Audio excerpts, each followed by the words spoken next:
नमस्कार दोस्तों, एक बार पुनः आप सभी का दिल से स्वागत और अभिनंदन करता हूं आपके अपने ऑनलाइन प्लेटफॉर्म लेट्स क्रैक पर।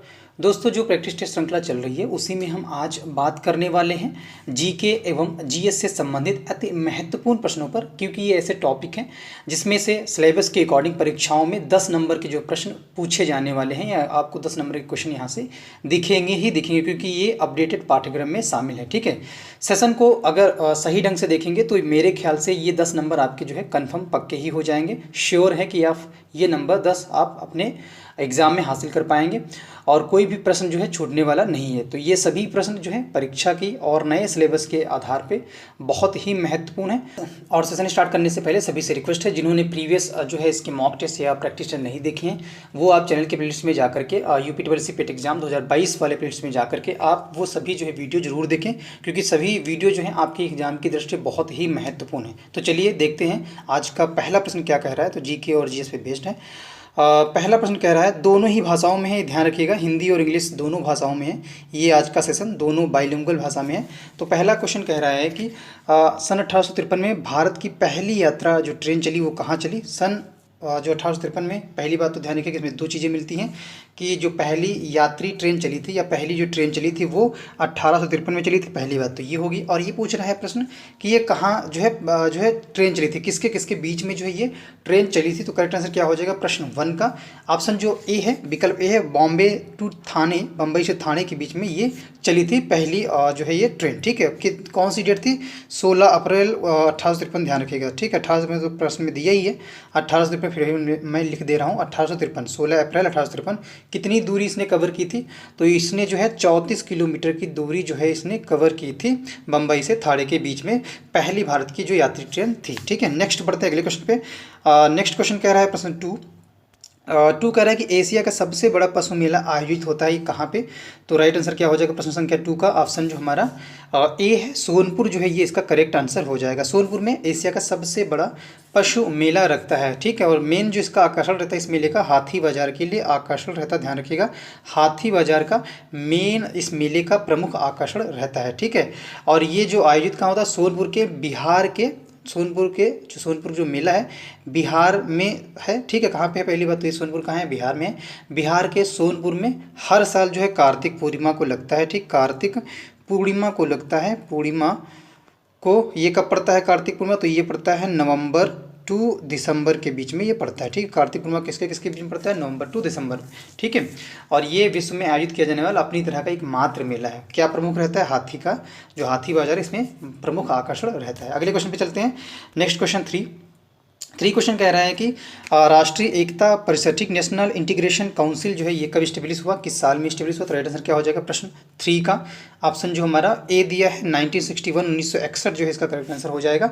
ठीक है, इसकी स्थापना 1961 में हुई, अनेकता में एकता। ठीक है, अनेकता में एकता के सिद्धांत पर जो है ये केंद्रीय सरकार द्वारा दिल्ली में हुई जो राष्ट्रसभा हुई थी उसी में जो है इसका निर्णय लिया गया था। इसके अध्यक्ष कौन कौन होते हैं, एनआईसी के, ध्यान रखिएगा, प्रश्न पूछा जा सकता है, या एक नंबर का बन सकता है। एनआईसी के अध्यक्ष कौन कौन से होते हैं, ध्यान रखिएगा, ये इसके अध्यक्ष के रूप में पीएम होते हैं, प्रधानमंत्री जी होते हैं, और केंद्रीय गृह मंत्री होते हैं, केंद्रीय गृह मंत्री होते हैं, गृह मंत्री होते हैं। इसके साथ ही राज्यों के मंत्री होते हैं। ठीक है, कौन, राज्यों के मंत्री होते हैं, और राज्यों के मंत्री के साथ साथ राजनीतिक दलों के 7 सदस्य होते हैं। किसके, राजनीतिक दलों के 7 सदस्य। ठीक, राजनीतिक दलों के 7 सदस्य रहते हैं, दलों के 7 सदस्य रहते हैं, 7 सदस्य रहते हैं।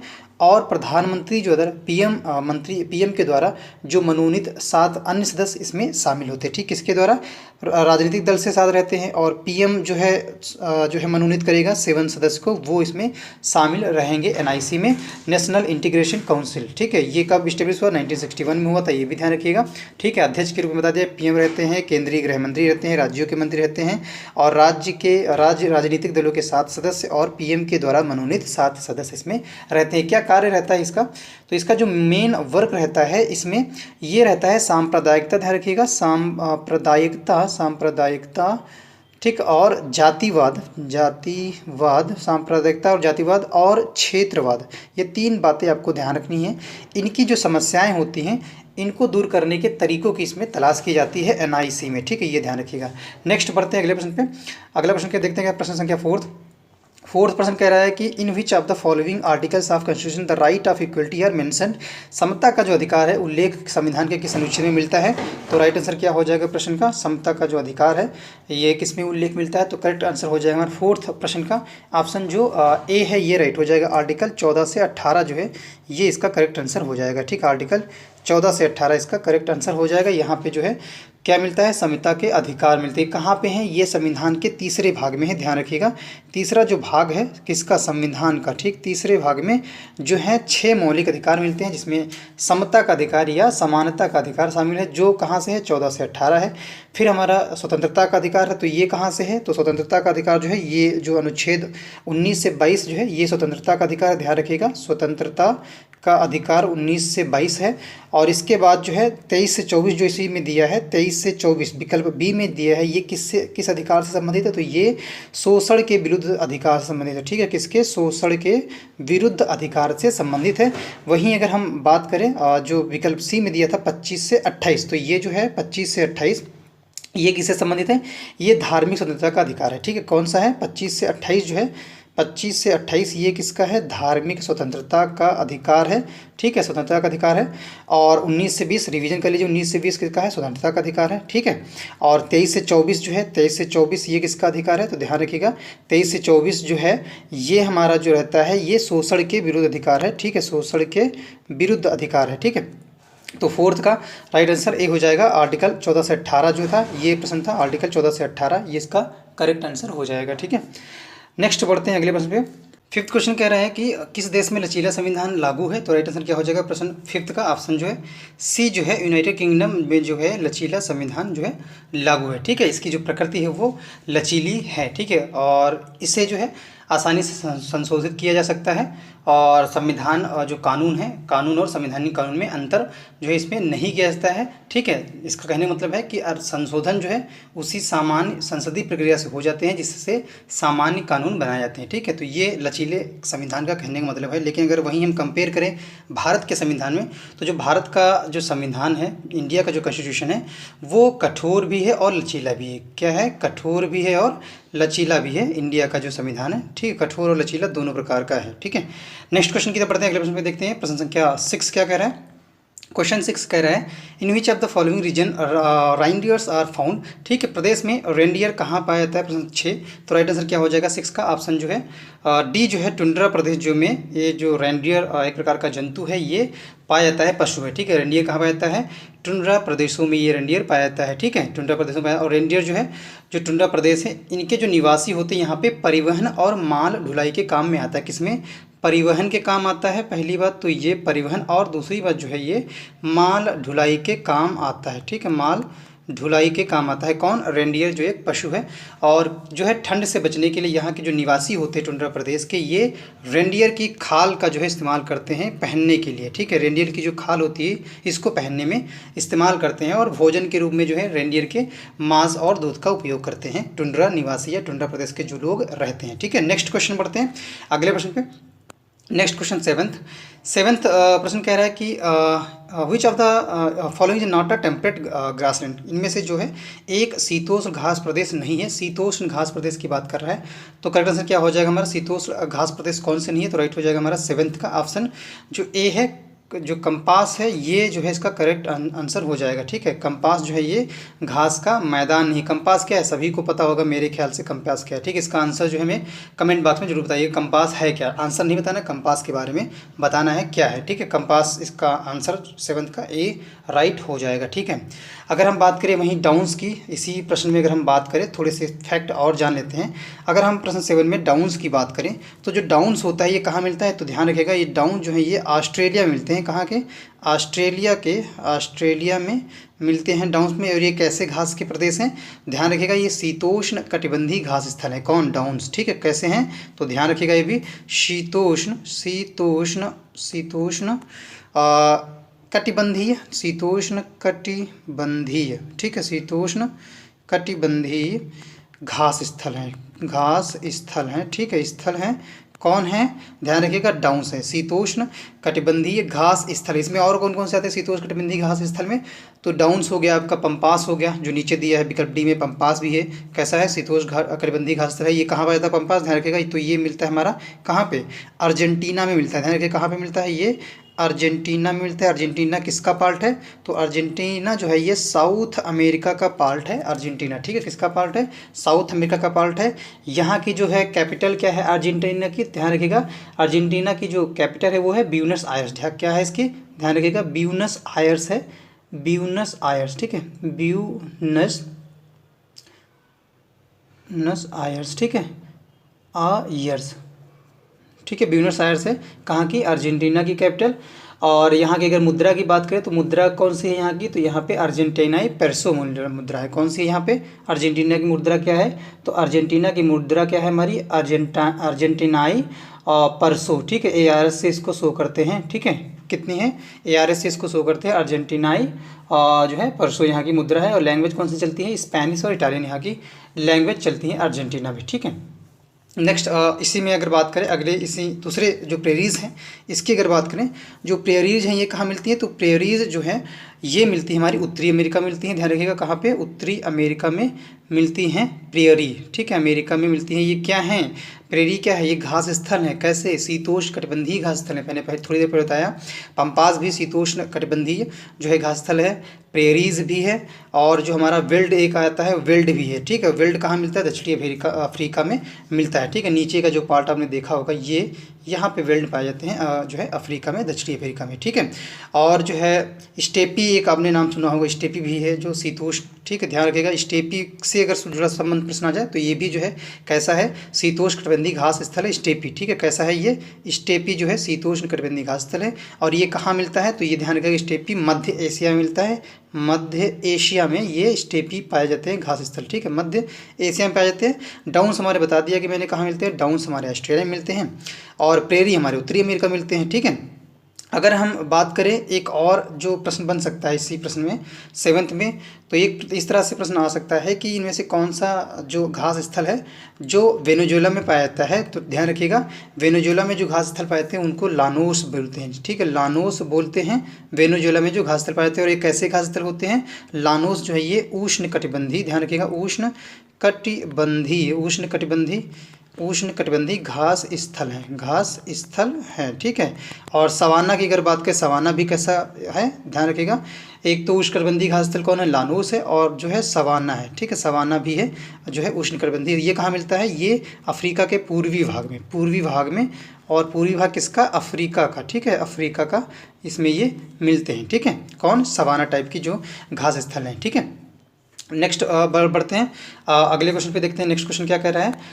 नेक्स्ट क्वेश्चन कह रहा है 8th प्रश्न कह रहा है कि अकॉर्डिंग टू पॉपुलेशन साइज, ठीक है, जनसंख्या के आकार के अनुसार बृहत्तम महाद्वीप कौन है, पॉपुलेशन जो है द लार्जेस्ट कंटिनेंट कौन है पॉपुलेशन के अकॉर्डिंग, तो राइट हो जाएगा 8th का ऑप्शन जो हमारा बी है, एशिया है, सभी को पता होगा, एशिया जो है इसका करेक्ट आंसर हो जाएगा, ठीक है।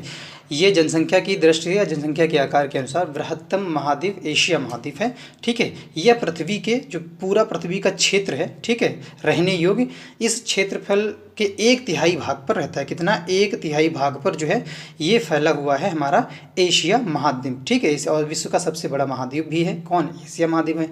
कहाँ पे पड़ता है, किस गोलार्ध में पड़ता है, ये ध्यान रखिएगा, तो ये महाद्वीप पूर्वी गोलार्ध में पड़ता है, ठीक, कहाँ पे, पूर्वी गोलार्ध में ये महाद्वीप पड़ता है, ये भी ध्यान रखना, ठीक है। और ये जो है कभी कभी इससे एक जुड़ा प्रश्न आ जाता है कि एशिया और यूरोप जो है किस पर्वत के द्वारा अलग होते हैं, तो एशिया यूरोप जो है ये यूराल पर्वत, ध्यान रखिएगा, यूराल पर्वत से अलग होते हैं। और एशिया और यूरोप को मिला के क्या बोलते हैं, एशिया अगर यूरोप मिल जाएंगे दोनों कॉन्टिनेंट तो क्या हो जाएगा, उसे बोलते हैं यूरेशिया। शायद आपने कभी इसका नाम सुना हो किताबों में या कहीं यूट्यूब पे कहीं किसी के वीडियो में आपने सुना, यूरेशिया जो है यूरोप और एशिया का जो संयुक्त भाग है, भूभाग है, उसको बोलते हैं, ठीक है। अगले क्वेश्चन पे चलते हैं। नेक्स्ट क्वेश्चन नाइन्थ क्वेश्चन कह रहे हैं कि where does Tharu tribe lives in India. Tharu जो जनजाति है भारत की वो कहाँ निवास करती है। तो राइट हो जाएगा नाइन्थ का ऑप्शन जो हमारा करेक्ट हो जाएगा वो हो जाएगा विकल्प ए। ठीक, उत्तर प्रदेश के तराई क्षेत्र में जो है ये मिलती है। ठीक, और कभी कहीं कहीं पर जो है इसको उत्तराखंड में भी देखा है, तो आप ऑप्शन में दोनों विकल्प सही हो सकते हैं। ठीक, उत्तराखंड में भी मिलती है और उत्तर प्रदेश के तराई क्षेत्र में मिलती है। उत्तराखंड में कहाँ पे मिलती है, तो ये नैनीताल के क्षेत्र में, पश्चिमी नैनीताल में पाई जाती है। ठीक है, कहाँ पे, पश्चिमी नैनीताल में। ठीक है, ये पाई जाती है, पी फॉर पश्चिमी नैनीताल में। और ये कहाँ पड़ता है, ये उत्तराखंड में पड़ता है। और उत्तर प्रदेश में ये देवरिया तक पाए जाते हैं। देवरिया जो जनपद है ना, वहाँ तक पाए जाते हैं। ठीक है, ध्यान रखिएगा, इस प्रश्न का आंसर ए और बी दोनों ही सही होंगे। नेक्स्ट क्वेश्चन देखते हैं, अगले प्रश्न में जाते हैं। प्रश्न संख्या 10 कह रहा है कि जो भिलाई इस्पात संयंत्र है ये कहाँ है। ठीक है, भिलाई स्टील प्लांट जो है ये कहाँ पे सिचुएटेड है, कहाँ स्थित है। राइट हो जाएगा हमारा, ये छत्तीसगढ़ में स्थित है। ठीक, कहाँ पे, छत्तीसगढ़ में स्थित है, विकल्प बी करेक्ट आंसर हो जाएगा। और ये भारत का पहला इस्पात उत्पादक संयंत्र। ठीक है, ये क्या है, पहला जो है इस्पात। ठीक, पहला इस्पात उत्पादक देश है, उत्पादक संयंत्र है। ठीक, उत्पादक संयंत्र है भिलाई। ठीक है, संयंत्र है भिलाई, ध्यान रखिएगा, ये पहला इस्पात उत्पादक जो है संयंत्र है भिलाई। ठीक है, इसकी स्थापना कब हुई थी, तो ये भी ध्यान रखिएगा, इसकी स्थापना जो है भिलाई इस्पात संयंत्र की स्थापना 1955 में की गई थी। और किसकी मदद से, ये भी प्रश्न बन सकता है, तो ये जो है सोवियत संघ की सहायता से किया गया था। किसके, सोवियत संघ। ठीक है, सोवियत संघ जिसे बोलते हैं USSR। ठीक है, सोवियत संघ की सहायता से 1955 में इसकी स्थापना की गई थी। और ये जो संयंत्र है मुख्यतः रेलों का उत्पादन करता है। ठीक है, किसका, रेलों का उत्पादन करता है। अगले क्वेश्चन 11th पे चलते हैं। 11th क्वेश्चन कह रहा है कि भारत में महिलाओं के लिए आरक्षण की जो व्यवस्था है वो कहाँ है। Reservation for women in India, ये कहाँ पे है, अवेलेबल कहाँ है भारत में महिलाओं के आरक्षण की व्यवस्था। तो राइट हो जाएगा 11 का ऑप्शन जो हमारा सी है, ये राइट हो जाएगा। पंचायती राज इंस्टीट्यूशन या पंचायती राज संस्थाओं में जो है आरक्षण देखने को मिलता है हमें, या उसमें है। ठीक है, तो सीधा समझिए कि उसमें आरक्षण महिलाओं का है, किसमें, पंचायती राज संस्थाओं में। ठीक है, इस संस्था में यह व्यवस्था की गई है कि आरक्षण के जितने भी मसले होंगे उन पर जो महिलाओं के लिए उपलब्ध कुल सीटों की जो संख्या होगी, जिसमें जो संख्या है सीटों की उसमें वह संख्या भी शामिल होगी जिसके तहत SC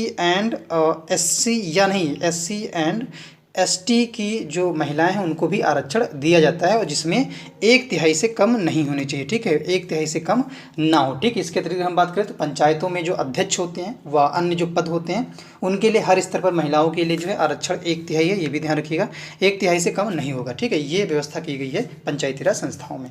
अगले क्वेश्चन पर बढ़ते हैं। नेक्स्ट क्वेश्चन 12th क्वेश्चन कह रहा है in order to appointed as the governor of state one must have attain the age of. किसी राज्य के राज्यपाल की नियुक्ति के लिए कम से कम क्या उम्र होनी चाहिए। तो राइट आंसर क्या हो जाएगा हमारा 12th क्वेश्चन का ऑप्शन जो डी है, 35 वर्ष होनी चाहिए किसी राज्य के राज्यपाल की नियुक्ति के लिए। ठीक है, और ये जो राज्यपाल होता है ये क्या होता है, राज्यपाल जो होगा ये क्या होता है, राज्यपाल जो होता है ये राज्य का, ध्यान रखिएगा, राज्य का कार्यकारी प्रमुख। ठीक, कार्यकारी प्रमुख होता है सभी राज्य का, मतलब हर राज्य का एक राज्यपाल होता है, और राज्यपाल जो होता है ये कार्यकारी प्रमुख होता है राज्य का, संवैधानिक एक प्रकार से मुखिया होता है। ठीक है, और राज्यपाल ना तो जनता द्वारा सीधे चुना जाता है, जनता के द्वारा ध्यान रखना सीधे नहीं चुना जाता है, और ना ही अप्रत्यक्ष रूप से राष्ट्रपति की तरह जो है संवैधानिक प्रक्रिया के द्वारा इसका चुनाव होता है। इसकी जो नियुक्त होती है राज्यपाल की, अगर हम बात करें नियुक्ति की, अगर बात करें, ध्यान रखिएगा, राज्यपाल की जो नियुक्त होती है किसके द्वारा होती है, ये नियुक्त राष्ट्रपति के मुहर लगे आज्ञा पत्र के माध्यम से होती है। किसके द्वारा, राष्ट्रपति के द्वारा, सीधा समझिए राष्ट्रपति के द्वारा होती है। लेकिन ध्यान रखिएगा राष्ट्रपति के द्वारा अप्रत्यक्ष रूप से नहीं होती, सीधे तौर पर कह रहा है कि उसकी जो नियुक्त होती है राज्यपाल की, ये राष्ट्रपति के मुहर लगे आज्ञा पत्र से या आज्ञा पत्र से होती है। ठीक, किसके, आज्ञा पत्र से इसकी नियुक्त होती है। और जब भी संविधान में ये प्रावधान किया गया है, जो राज्यपाल बनना चाह रहा है उसके लिए 2 अर्हताएँ होनी चाहिए, निर्धारित की गई हैं संविधान में। पहला तो उसे भारत का नागरिक होना चाहिए, ध्यान रखिएगा, पहला क्या होना चाहिए, भारत का नागरिक हो, और दूसरा वो 35 वर्ष की आयु जो है पूरा कर चुका हो। ठीक है, तो विकल्प डी राइट हो जाएगा प्रश्न 12 का। नेक्स्ट बढ़ते हैं प्रश्न संख्या 13 पे 13 पे। प्रश्न 13 कह रहा है कि चलिए, प्रश्न 13 कह रहा है कि सूची दी हुई है 1 और 2, और सूची के सामने 1 में दिया है जो है 1 में दी है सूची, 1 को 2 से मैच करना है। देखते हैं सूची में क्या दिया है। सूची में दिया है भारतीय संघ के सामने प्रधानमंत्री है, इस राज्य के सरपंच हैं। और भी देखते हैं नीचे जो सूची 1 और सूची 2 दी है, ठीक है। तो इसमें कह रहा है कि सही मैच करना है कि भारतीय संघ जो है किससे मैच होगा, ये बता। भारतीय संघ जो है ये किससे मैच होगा, और राज्य जो है ये किससे मैच होगा, कॉर्पोरेशन नगर या नगर निगम किससे मैच होगा, ग्राम पंचायत जो है ये किससे मैच होगा या किससे होगा, ठीक है। तो अगर हम कॉर्पोरेशन नगर की बात करें तो कॉर्पोरेशन में या नगर निगम में कौन होता है, ध्यान रखेंगे नगर निगम में होता कौन है, तो ध्यान रखें मेयर होता है, ठीक है। तो सी का 4 से मैच हो जाएगा, 4 से। और अगर हम बात करें विलेज या ग्राम पंचायत में, तो ग्राम पंचायत में कौन होता है, सरपंच होता है, सभी को मेरे ख्याल से पता होगा। भारतीय संघ में अगर बात करें तो ये होता है प्रधानमंत्री, और राज्यपाल थोड़ी देर पहले होता है, राज्य का क्या होता है, मुखिया होता है, ठीक है। तो ये राज्यपाल होता है, ठीक है। राज्य का संवैधानिक जो है मुखिया होता है, मुखिया नहीं संवैधानिक मुखिया होता है, गवर्नर कार्यकारी प्रमुख, ठीक है। तो जहाँ पर भी ऑप्शन ऐसा दिया हो वो उसका करेक्ट आंसर होगा। देखते हैं ऑप्शन में, ऑप्शन दिए हैं हमारे, इसका राइट हो जाएगा हमारा डी जो विकल्प है, सॉरी इसका राइट हो जाएगा बी विकल्प, ठीक है। बी जो विकल्प है ये इसका करेक्ट आंसर हो जाएगा, ठीक है। विकल्प बी ये करेक्ट आंसर हो जाएगा, ठीक है। 2 ए का 2 ए का 1 से, और बी का जो है 3 से, सी का 4 से, और डी का 2 से मैच होगा, ठीक है। विकल्प बी राइट हो जाएगा प्रश्न का। नेक्स्ट बढ़ते हैं अगले प्रश्न पे। 14 प्रश्न 14 प्रश्न कह रहा है कि अनुच्छेद 356 का प्रथम प्रयोग कब और कहाँ हुआ सबसे पहले। तो 356 का प्रयोग सबसे पहले कहाँ हुआ, तो ये हुआ था हमारा केरल राज्य में, ध्यान रखिएगा। तो ये ऑप्शन 1 जो है राइट हो जाएगा। 356 जो है ये किससे संबंधित है अनुच्छेद, तो ये संबंधित है, सभी को पता होना चाहिए, ये राष्ट्रपति से संबंधित है, राष्ट्रपति शासन से संबंधित है अनुच्छेद 356, ठीक है। और ये जो है मैक्सिमम जो राष्ट्रपति शासन लग सकता है, ध्यान रखिए कितने वर्षों तक लग सकता है, तो मैक्सिमम जो है 3 वर्षों तक इसको लगाया जा सकता है, ठीक है। मैक्सिमम जो है 3 वर्षों तक जो है इसको लगाया जा सकता है, राष्ट्रपति शासन जो 356 से संबंधित है। पहली बार केरल राज्य में इसका प्रयोग किया गया था। नेक्स्ट बढ़ते हैं अगले प्रश्न पे, देखते हैं क्या कह रहा है। नेक्स्ट क्वेश्चन कह रहा है प्रश्न संख्या 15। प्रश्न 15 कह रहा है कि नगर निगम द्वारा जो है कौन सा कर लगाया जाता है, नगर निगम द्वारा जो इम्पोज्ड कर किया जाता है, टैक्स किया जाता है, वो क्या कौन कौन से किए जाते हैं या कौन किया जाता है। तो राइट आंसर क्या हो जाएगा 15 प्रश्न का ऑप्शन जो करेक्ट हो जाएगा, जो नगर निगम जो कर लगाता है जो शहरों में होता है बेसिकली सी, तो उसका करेक्ट हो जाएगा हमारा सी जो है उपरोक्त सभी जो है, गृह कर भी लगाता है, चुंगी कर भी लगाता है, और मनोरंजन टैक्स जो टेलीविज़न या पिक्चर हॉल में जो लगता है ना, वो सब जो है ये नगर निगम वसूल करता है, ये कर लगाए जाते हैं, ठीक है। नगर निगम जो है ये सर्वोच्च जो है शहरी स्थानीय व्यवस्था है। कौन से सर्वोच्च है, पहली बात तो ये नगर निगम सर्वोच्च है, और ये सर्वोच्च कहाँ की है, तो ये जो सर्वोच्च है ये शहरी स्थानीय निकाय है, ये ध्यान रखिएगा, स्थानीय निकाय है या व्यवस्था है। प्रायः जो है कहाँ पे ये नगर निगम होता है, जहाँ पे 5 लाख से अधिक जनसंख्या वाले शहर हैं, जहाँ पे 5 लाख से, ध्यान रखिएगा 5 लाख से अधिक जनसंख्या जहाँ निवास करती है वहाँ पे ये होता है। और हर नगर निगम का एक अध्यक्ष होता है, जिसे क्या बोलते हैं, मेयर बोलते हैं, या सुना होगा मेयर या महापौर, ठीक है, महापौर, ठीक है। हर नगर निगम का एक अध्यक्ष होता है जिसे मेयर या महापौर बोलते हैं, ठीक है। और जैसे फिल्म होता है, प्रदर्शनी है, या सर्कस है, कोई नौटंकी है, इन सभी पे जो है नगर निगम कर लगा सकती है। नेक्स्ट बढ़ते हैं अगले क्वेश्चन की तरफ। प्रश्न क्या 16 प्रश्न कह रहा है कि 16 कह रहा है कि संसार का सर्वाधिक समस्याकारी जलीय खरपतवार बंगाल का, जिसे आतंक भी कहते हैं, वो कौन सा है। संसार की बात कर, वर्ल्ड लेवल पूछ रहा है। प्रॉब्लमेटिक इक्वेटिक वीड जो है वो क्या है, तो राइट आंसर क्या हो जाएगा हमारा प्रश्न 16 का ऑप्शन जो हमारा बी है ये राइट हो जाएगा, ठीक है। बी जो है ये ए पे लग गया है, ये बी जो है ये करेक्ट हो जाएगा, ठीक है। ऑप्शन जो बी है ये राइट हो जाएगा प्रश्न संख्या 16 का, ठीक है। बी विकल्प जो है राइट हो जाएगा। एकोर्निया कॉर्पस जिसे बोलते हैं, जिसका वैज्ञानिक नाम है, जिसे हिंदी में बोलते हैं जलकुंभी, ठीक है, वाटर हैकिंज, ठीक है, ये इसका करेक्ट आंसर हो जाएगा। जो संसार का समस्याकारी जलीय खरपतवार है, और ये बंगाल का आतंक भी भारत में इसे बोलते हैं, ठीक है। ये बहुत ही तेज़ी से फैलने वाला जलीय खरपतवार होता है, और कभी कभी आपने देखा होगा तालाबों में, गाँव में देखा होगा, बेसिकली तालाबों में बहुत से ये जो है देखने को मिल जाते हैं। जब बड़े बड़े जो तालाब होते हैं वहाँ पे देखने को छोटे भी तालाबों में देखने को मिलते हैं बेसिकली से। और ये जो है रुके पानी में बहुत सर्वाधिक जो है इनकी वृद्धि होती है। अगर पानी रुका हुआ है तालाबों में तो वहाँ पर इसकी वृद्धि जो है सबसे ज़्यादा होती है। और ये करते क्या हैं, जलकुंभी क्यों खतरा है, क्योंकि ये जलकुंभी जो होती है, अब जलकुंभी बढ़ने के लिए क्या है, बढ़ने के लिए सभी चीज़ें जो है तालाब में मिल जाती हैं। ऑक्सीजन जो है बहुत ज़्यादा इसको जो ऑक्सीजन का है, ऑक्सीजन जो है ये जल से क्या कर देती है, ऑक्सीजन को जल से सोख लेती है चीज़, जिसके परिणाम स्वरूप क्या होता है, मछलियाँ मर जाती हैं। जो जलीय जानवर हैं, जलीय जीव जंतु हैं, उनको जो है ऑक्सीजन भरपूर मात्रा में नहीं मिल पाती है, जिसकी वजह से ये आतंक के रूप में परिभाषित किया जाता है। ठीक है, सबसे पहले इसका प्रयोग जो है या कहाँ पे इसका प्रयोग किया था, तो सबसे पहले भारत में बंगाल में जो है खूबसूरत फलों और पत्तियों के कारण लगाया गया था। ठीक, खूबसूरत फूलों, ठीक है, खूबसूरत फूलों और पत्तियों के कारण इसे लगाया गया था। ठीक है, जलकुंभी को, ठीक है, सबसे पहले भारत में बंगाल में अपने खूबसूरत फूलों और पत्तियों के कारण इसे लगाया था, इसीलिए भारत में इसे बंगाल का आतंक, टेरर ऑफ बंगाल कहा जाता है। ठीक है, 2-3 बातें फैक्ट की याद रखिएगा। नेक्स्ट बढ़ते हैं अगले प्रश्न पे। नेक्स्ट क्वेश्चन 17 क्वेश्चन कह रहा है कि वायरस के अजैविक होने का लक्षण जो है ये क्या है, तो राइट हो जाएगा हमारा 17% का ऑप्शन जो हमारा सी है ये इसका करेक्ट आंसर हो जाएगा। इसको क्रिस्टल के रूप में परिवर्तित किया जा सकता है, it can be crystallise the abiotic property of virus. ठीक है, नेक्स्ट क्वेश्चन की तरफ बढ़ते हैं।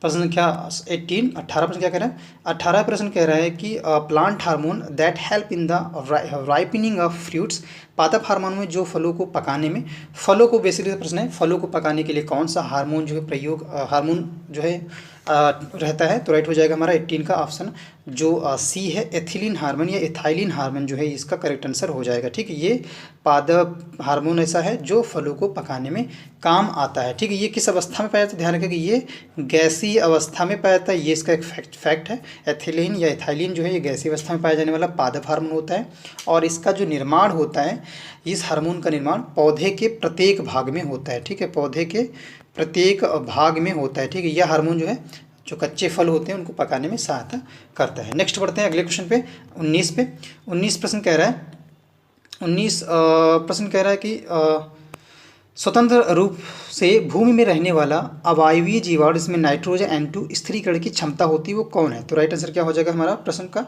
राइट हो जाएगा, करेक्ट आंसर हो जाएगा हमारा, जिसमें जो है कह रहा है कि नाइट्रोजन जो है जिसमें नाइट्रोजन स्थिरीकरण की क्षमता होती है वो बताना है, तो करेक्ट आंसर क्या हो जाएगा 19 का ऑप्शन जो हमारा विकल्प जो बी है ये राइट हो जाएगा। ठीक, क्लॉस्ट्रीडियम जो है इसका करेक्ट आंसर हो जाएगा। ठीक, क्लॉस्ट्रीडियम जो है ये इसका करेक्ट आंसर हो जाएगा। एक प्रकार का क्या है क्लॉस्ट्रीडियम, ये है हमारा बैक्टीरिया है, ये ध्यान रखिएगा, बैक्टीरिया है, बैक्टीरिया। ठीक है, ये बैक्टीरिया है, कौन, क्लॉस्ट्रीडियम, ये जो है 1 ग्राम का पॉजिटिव रॉड के आकार का होता है बेसिक सा, और ये बैक्टीरिया है, और ये स्वतंत्र रूप से जो भूमि में रहने वाला अवायवीय जीवाणु भी है, और जिसमें होता है कि ये नाइट्रोजन स्थिरीकरण की जो है या नाइट्रोजन फिक्सेशन की में मदद करता है, ये इसमें क्षमता होती है। और ये जो जीवाणु होते हैं वायुमंडलीय जो नाइट्रोजन है इसको नाइट्रोजनी यौगिकों जैसे नाइट्रेट में बदल देते हैं। ठीक, जो वायुमंडल में नाइट्रोजन पाई जाती है इसको किस में बदल देते हैं, नाइट्रोजनी, ध्यान रखिएगा, नाइट्रोजनी यौगिक में। ठीक है, नाइट्रोजनी यौगिक में बदल देते हैं, जैसे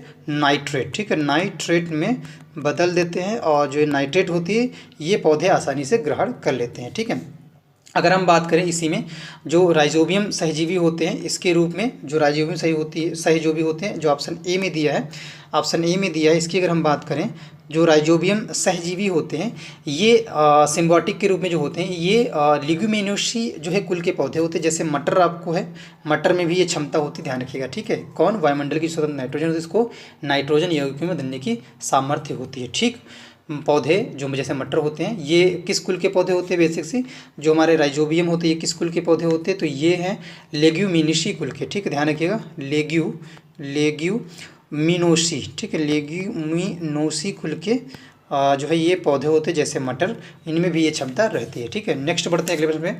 नेक्स्ट क्वेश्चन देखते हैं, प्रश्न संख्या 20 क्वेश्चन कह रहा है कि किस प्रकार का डीएनए कोशिका में सामान्य रूप से पाया जाता है, तो राइट आंसर क्या हो जाएगा, डीएनए कोशिका जो है सामान्य रूप से पाया जाता है, और ऑप्शन हमारा बी जो है, बी डीएनए जो है ये इसका करेक्ट आंसर हो जाएगा। ठीक, इसकी खोज किसने की थी, प्रतिरूप इसका किसने, संरचना का जो प्रतिरूप है कौन प्रस्तुत किया था, तो वाटसन ने इसका, वाटसन एवं क्रिक। ठीक, एवं क्रिक महोदय ने जो है जो ये डीएनए है इसकी संरचना का प्रतिरूप प्रस्तुत किया था। अब इसे किस नाम से जानते हैं, बी डीएनए के नाम से या बी डीएनए से कहते हैं, और ये जो है बी डीएनए सभी कोशिकाओं में सामान्य रूप से पाया जाता है, ऑल सेल में जो है ये, ऑल सेल्स में ये सभी जो है सामान्य रूप से पाया जाता है बी डीएनए। अगले क्वेश्चन पे बढ़ते हैं, नेक्स्ट क्वेश्चन 21 प्रश्न कह रहा है कि which is the example of sessile animal among following, निम्न से कौन सा अचल जीव का उदाहरण है, तो राइट हो जाएगा 21 का ऑप्शन डी जो है यूप्लेकेटला, ये इसका करेक्ट आंसर हो जाएगा। ठीक है, यूप्लेक्टेला जो है ये इसका करेक्ट आंसर हो जाएगा। ठीक है, 21 का डी विकल्प करेक्ट हो जाएगा। ठीक है, ये किस संघ का जो है जंतु है, ये एक प्रकार से बेसिक सा जंतु है, ध्यान रखिएगा। तो ये जो है पोरीफेरा संघ का, पोरीफेरा जो किंगडम है संघ का ये जो है जंतु है, और ये अचल जीव होते हैं जो चलने में सक्षम नहीं होते हैं। ठीक है, तथा जो है ये किसी दृढ़ आधार से चिपके रहते हैं, और इन्हें जो है वीनस की फूलों की टोकरी भी कहते हैं। ध्यान रखिएगा, किसको? वीनस की फूलों की टोकरी भी बोलते हैं। ये भी एक प्रश्न बन सकता है, या ध्यान रखिए फैक्चुअल है। वीनस की टोकरी, वीनस की फूलों की टोकरी। ठीक है, फूलों की टोकरी कहते हैं। ठीक है, टोकरी कहते हैं। नेक्स्ट बढ़ते हैं अगले क्वेश्चन पे तरफ। 22 प्रश्न कह रहा है कि प्रोटीन अणुओं की जो इकाई होती है ये क्या होती है? तो राइट आंसर क्या हो जाएगा 22 का? 22 का करेक्ट आंसर हो जाएगा हमारा ऑप्शन एमिनो अम्ल, या जो है एमिनो एसिड जो है ये इसका करेक्ट आंसर हो जाएगा। प्रोटीन अणुओं की जो इकाई होती है अमीनो जो है अम्ल होती है, ये प्रोटीन के निर्माण की इकाई होती है। ठीक है, प्रोटीन के निर्माण की जो इकाई है वो अमीनो अम्ल है। ठीक है, ध्यान रखिएगा। और प्रोटीन में जो है एमिनो अम्ल पेप्टाइड बंधु द्वारा एक दूसरे से जो जुड़े रहते हैं। ठीक, किसके द्वारा? पेप्टाइड बंधु के द्वारा प्रोटीन में एमिनो अम्ल जुड़े रहते हैं। किससे जुड़े रहते हैं? किस में? ध्यान रखिए, किससे जुड़े रहते हैं, ये बन सकता है, यह फैक्चुअल प्रश्न है। प्रोटीन में जो ये है एमिनो अम्ल जो होते हैं ये पेप्टाइड बंधु द्वारा जो है, ध्यान रखिए पेप्टाइड बस नाम ध्यान रखना है, पेप्टाइड बंधु द्वारा जो है ये जुड़े रहते हैं। ठीक है, और लगभग जो अगर बात करें 20 एमिनो अम्ल जो है प्रत्येक प्रोटीन में पाए जाते हैं। ठीक, कितने? हर प्रोटीन में कितने? 20 एमिनो अम्ल प्रायः जो है पाए जाते हैं। और सबसे जो सरल अमीनो अम्ल है वो ध्यान रखिएगा, ये भी एक प्रश्न है, एक फैक्चुअल है। अमीनो एसिटिक अम्ल है सबसे सरल। ठीक है, और इस अम्ल को ग्लाइसिन बोलते हैं। ठीक है, इस अम्ल को क्या बोलते हैं ये आप ध्यान रखिएगा। ग्लाइसिन जो है ग्लाइसिन जो है ये सबसे सरल एमिनो अम्ल है, जिसे क्या बोलते हैं? एमिनो एसिटिक अम्ल, जिसका फार्मूला क्या है? फार्मूला है CH2 ब्राइकेट NH2 और COOH। ठीक है, ये इसका फार्मूला है, किसका? ग्लाइसिन या एमिनो एसिटिक अम्ल का। ठीक है, नेक्स्ट क्वेश्चन की तरफ बढ़ते हैं। प्रश्न संख्या 23 प्रश्न कह रहा है कि निम्न में से कौन सा अंगक पादप कोशिका में अनुपस्थित होता है? तो राइट आंसर क्या हो जाएगा हमारा 23 का ऑप्शन जो हमारा विकल्प जो सी है सेंट्रोजोम, जिसे तारक काय बोलते हैं, ये इसका करेक्ट आंसर हो जाएगा विकल्प सी 23 प्रश्न का। ठीक है, तारक जो होते हैं ये पादप कोशिका में अनुपस्थित होते हैं, ये ध्यान रखिएगा। पादप कोशिका में क्या रहते हैं? ये प्लांट सेल में अनुपस्थित रहते हैं। ठीक है, और ये जंतु कोशिका में कहाँ पाए जाते हैं? तो ये अगर पादप जो कोशिका में सेंट्रोजोम या तारक अनुपस्थित है तो इसका मतलब है ये जंतु कोशिका में जो है पाए जाते हैं। तो जंतु कोशिका में ये कहाँ मिलते हैं? तो ध्यान रखिएगा प्रश्न जो जंतु कोशिका में ये केंद्रक के समीप जो है, केंद्रक के समीप जो है कोशिका द्रव्य में पाया जाता है। ठीक है, सीधी सी बात है। जंतु कोशिका में कहाँ पाया जाता है? जो हमारा तारक काय है या सेंट्रोजोम है, तो ये कोशिका द्रव्य में पाया जाता है। कोशिका द्रव्य में ये पाया जाता है, लेकिन ये सेंट्रोजोम जंतु कोशिका में पाया जाता है। ध्यान रखिएगा सेंट्रोजोम या तारक काय जंतु कोशिका में पाया जाता है, और जंतु कोशिका में केंद्रक के समीप कोशिका द्रव्य में पाया जाता है। ठीक है, लेकिन ये जो हमारा तारक काय है सेंट्रोजोम है, ये पादप कोशिका में अनुपस्थित रहता है या नहीं पाया जाता है। ठीक है, जो हमारे सेंट्रोजोम है ये दो प्रकार के होते हैं, 2 टाइप्स रहते हैं सेंट्रोजोम के। ठीक है, ध्यान रखिएगा सेंट्रोजोम के 2 प्रमुख भाग होते हैं। सेंट्रोजोम के कौन कौन से होते हैं? एक को बोलते हैं सेंट्रियोल, ठीक है, एक को बोलते हैं सेंट्रियोल। ठीक है, सेंट्रियोल बोलते हैं, और दूसरे वाले को सेंट्रोस्फीयर बोलते हैं। ठीक है, ध्यान रखिएगा सेंट्रोस्फीयर बोलते हैं दूसरे वाले को, रा है लास्ट में, स्फीयर बोलते हैं। ठीक है, सेंट्रोस्फीयर जो होता है, ये जो सेंट्रोस्फीयर है ये जो होता है कोशिका विभाजन में मदद करता है। ठीक है, कोशिका विभाजन में जो है सेल डिवीजन में ये मदद करता है। कौन? सेंट्रोस्फीयर में। ठीक है, सेंट्रोस्फीयर किसका पार्ट है? सेंट्रोजोम का पार्ट है। ठीक है, सेंट्रोजोम जो है पादप कोशिका में अनुपस्थित रहते हैं, ये जंतु कोशिका में मिलते हैं। जंतु कोशिका में कहाँ? ये साइटोप्लाज्म मिलते हैं, जिसे कोशिका द्रव्य बोलते हैं। ठीक है, और बाकी जो इसमें दिए हैं ऑप्शन तारक काय को छोड़ के, सेंट्रोजोम को छोड़ के आपका जैसे लवक हो गया, रितिकाएँ हो गई, या सेल्यूलोज कोशिका भित्ति हो गई। ठीक है, तो ये कहाँ पाए जाती हैं? ये तीनों जो हैं हमारी, ये जो दोनों हैं, ये जो प्लास्टिसाइड है लवक, और ये वैकुलस जो है रिक्तिकाएँ हैं, ये दोनों जो हैं हमारी कहाँ पाई जाती हैं? ये पाई जाती हैं सेल्यूलोज कोशिका में, ये यहाँ पे मिलती हैं। ठीक है, किसमें? सेल्यूलोज सेल वाल में या कोशिका भित्ति में मिलती हैं दोनों। ठीक है, नेक्स्ट बढ़ते हैं अगले क्वेश्चन पे। नेक्स्ट क्वेश्चन 24% कह रहा है कि मनुष्य के शरीर की सबसे बड़ी जो है ग्रंथि कौन है। तो राइट आंसर क्या हो जाएगा 24 का ऑप्शन जो हमारा सी है, ये लीवर जो है। ध्यान रखिएगा मनुष्य की सबसे बड़ी ग्रंथि होती है और यह जिसे यकृत बोलते हैं। यह कोशिका, इस कोशिका से पित्त का स्राव होता है। ठीक, कैसा, किसका स्राव होता है, ध्यान रखिएगा, इससे पित्त का स्राव होता है। ठीक है, पित्त का स्राव होता है। और बेसिक सी जो ये है, जो हमारी लीवर है, यकृत है, विटामिन ए का भी संश्लेषण करता है। विटामिन ए का भी जो है ये यकृत संश्लेषण करता है। और इसके अलावा जो है यकृत जो होता है ग्लूकोज को ग्लाइकोजन के रूप में संचित भी रखता है। क्या करता है, ग्लूकोज को किस में संचित रखता है, ध्यान रखिएगा, ये रखता है ग्लाइकोजन में। ठीक है, ग्लाइकोजन में जो है इसको जो है क्या रखता है, संचित रखता है। और पित्त जो है हमेशा या लगातार जो है स्राव करना यकृत का प्रमुख कारण है। ठीक है, पित्त का लगातार ये स्राव करता है, यही यकृत का जो मेन कार्य होता है, पित्त का स्राव करना। ठीक है, नेक्स्ट क्वेश्चन देखते हैं अगले प्रश्न पे। प्रश्न संख्या 25 प्रश्न कह रहा है कि उत्तर प्रदेश का राज्य पक्षी क्या है। तो उत्तर प्रदेश का राज्य पक्षी पूछ रहा है, इंडिया का नहीं पूछ रहा, भारत, उत्तर प्रदेश का पूछ रहा है, नॉर्मल से एक स्टेट के बारे में बात कर रहा है। तो राइट आंसर क्या हो जाएगा 25 का ऑप्शन जो हमारा डी है, सारस जो है ये उत्तर प्रदेश का राज्य पक्षी है। ठीक है, कहाँ का है, जो है उत्तर प्रदेश का सारस क्रेन जो है ये उत्तर प्रदेश का राज्य पक्षी है। और उत्तर प्रदेश के अगर राजकीय प्रतीक की बात करें तो राजकीय पशु जो है ये बारहसिंघा है। ध्यान रखिएगा, ये बारहसिंघा है, ये राजकीय पशु है। राजकीय पक्षी सारस जो मैंने बता दिया। और राजकीय वृक्ष कौन सा है उत्तर प्रदेश का, तो ये अशोक है। और राजकीय पुष्प कौन है, पलाश देखा है, बहुत अच्छा फूल इसके पलाश के लगते हैं। कभी आपने देखा होगा गाँव में, बहुत जब आप छोटे होंगे तो बेसिकली तालाब जो होते हैं उनके किनारे पे लगे होते थे, या कहीं कहीं जंगलों में इनको बहुत अच्छी तरह से देखने को मिलता था। गांव के जो छोटे छोटे जंगल होते थे वहाँ पे प्लास के, जिसे टेशु बोलते हैं, वो ये फूल होते हैं, प्लास के फूल। ठीक है, तो ध्यान रखिएगा, जो विकल्प डी है 25 का ये राइट हो जाएगा। अगर हम गौरैया की बात करें, थोड़ा ये भी ध्यान, गौरैया कहाँ का जो है ये पशु है, गौरैया पक्षी है, सारी पशु नहीं है।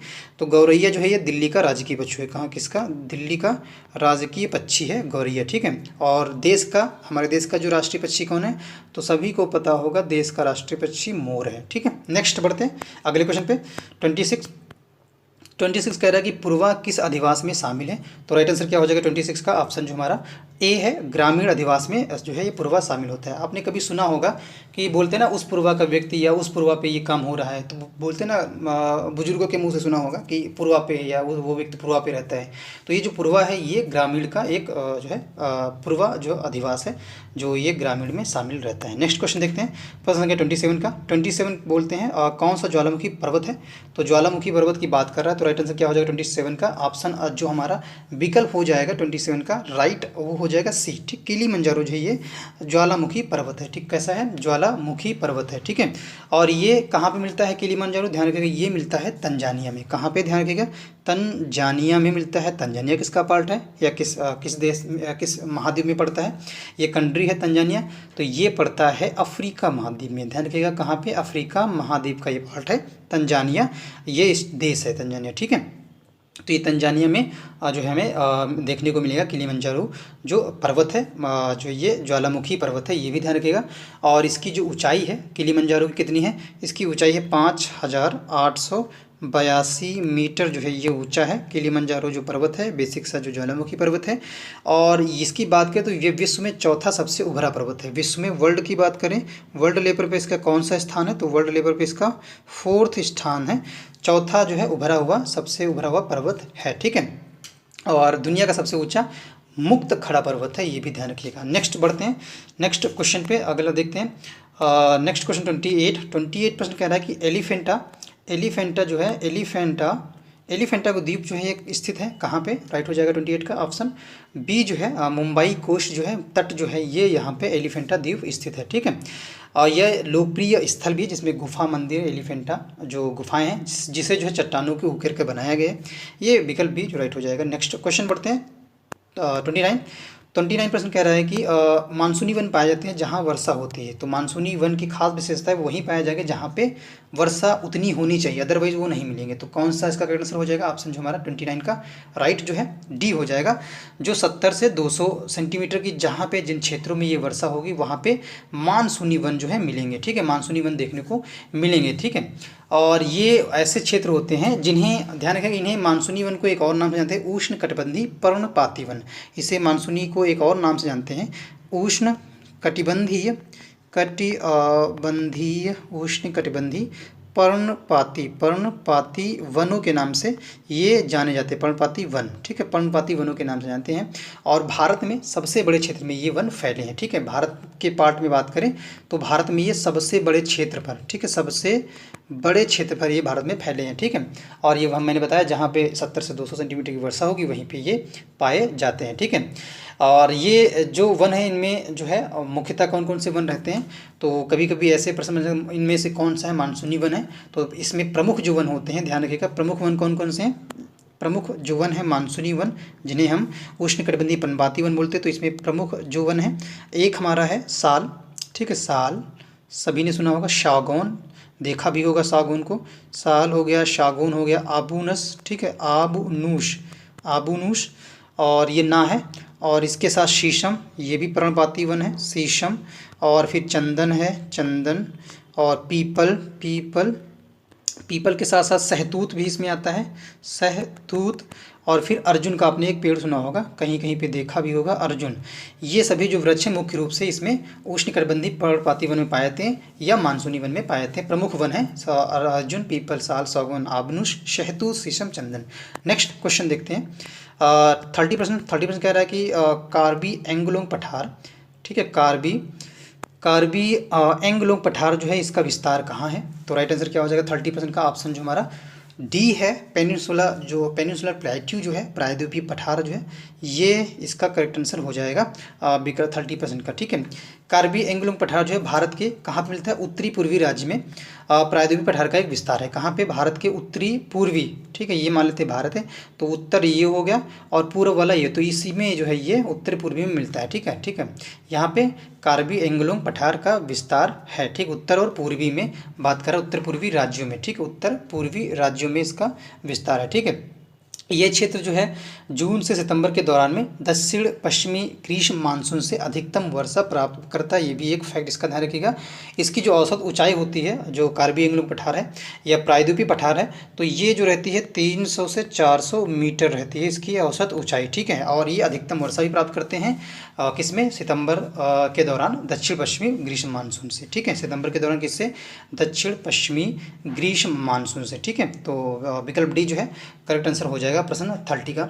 और तो इसी के साथ शानदार और महत्वपूर्ण सेशन जो जीके और जीएस पे बेस्ड था और वो समाप्त होता है। और आशा करता हूँ सेशन आप सभी को बेहद पसंद आया होगा। सेशन को लाइक और शेयर करना गाइज ना भूलिए। और जो लोग चैनल पे पहले विजिट कर रहे हैं, हमारी वीडियोस को पहली बार देख रहे हैं, तो चैनल को सब्सक्राइब जरूर करें और लेटेस्ट अपडेट पाने के लिए बेल आइकन को जरूर दबाएं। तो मिलते हैं नेक्स्ट सेशन में एक बेहतरीन सेशन में, तब तक के लिए thank you so much guys.